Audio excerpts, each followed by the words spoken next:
All right, let's just get right into it because I know you've been here. We're all searching for that one perfect plan, that one secret strategy that's going to change everything, right? But what if the real secret isn't finding a better plan, but actually sticking with the one you've already got? That's exactly what we're going to break down. You know how it starts. You get that spark, that flash of inspiration, a new plan. You dive in, you do the research, and you find it. A better strategy. And this is it. This is the one. That feeling is just electric, right? You're so motivated, you're focused, and you are absolutely convinced this is the thing that's finally going to work. But we all know what happens next, don't we? A few weeks, maybe a few months go by, and that fire, that excitement, it starts to dim. A little bit of doubt creeps in. The results just aren't coming as fast as you thought they would. And before you know it, you're back online looking for the next new thing. And boom, you've just hit the progress reset button. And this right here is the absolute core of the problem. We think the reason we fail is that our strategy was wrong. But the real failure? We never give a strategy enough time to actually work. We get so good at the starting part, but we never stick around long enough for the magic to happen, for that compounding to really kick in. So why? Why do we keep doing this to ourselves? Well, it's not a lack of discipline. It's not because you're lazy. It's literally a biological trap that's built into your brain.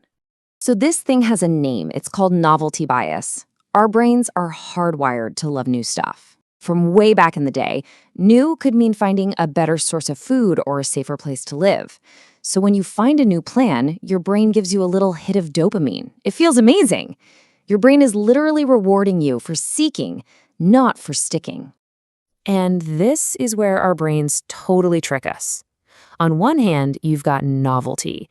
That feels like excitement. It feels like progress. It's pure energy. But on the other hand, you've got consistency. And what does that feel like?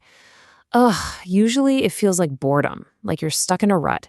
And your brain misreads that boredom and screams, "This isn't working, abort mission, find something new."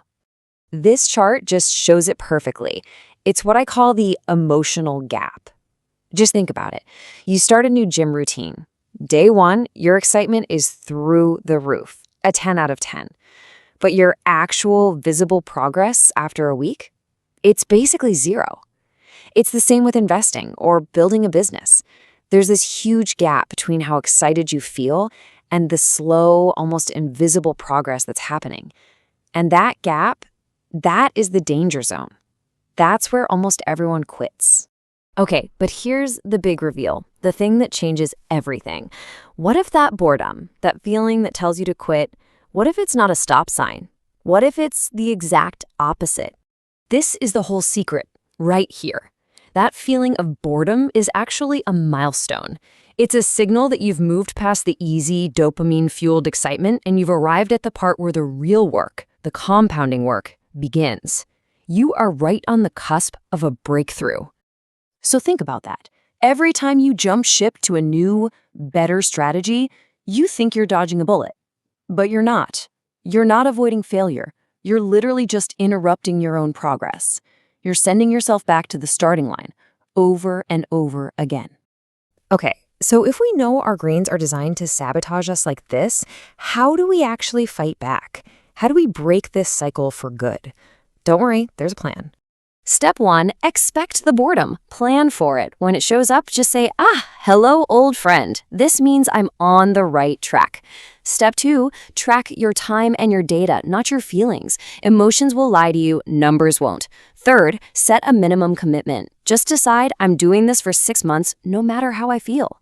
Fourth, go for depth, not variety. Master one thing instead of being a beginner at 10. And finally, number 5, redefine what progress looks like. Learn to trust the quiet compounding process, even when you can't see the results yet. So when you really let all this sink in, you start to see that constantly hunting for a better strategy is just a total distraction. The real competitive advantage is found somewhere else entirely. Because real success, lasting success, isn't about finding the newest, shiniest thing. The real advantage is being the person who is still there when everyone else gets bored and leaves. That is your superpower. So I want you to think about this right now. What are you on the verge of giving up on? What goal, what project, what habit just feels boring? Because you might be standing right on the edge of a huge breakthrough without even knowing it. What progress are you about to interrupt? What are you on the verge of achieving if you just decide to stay?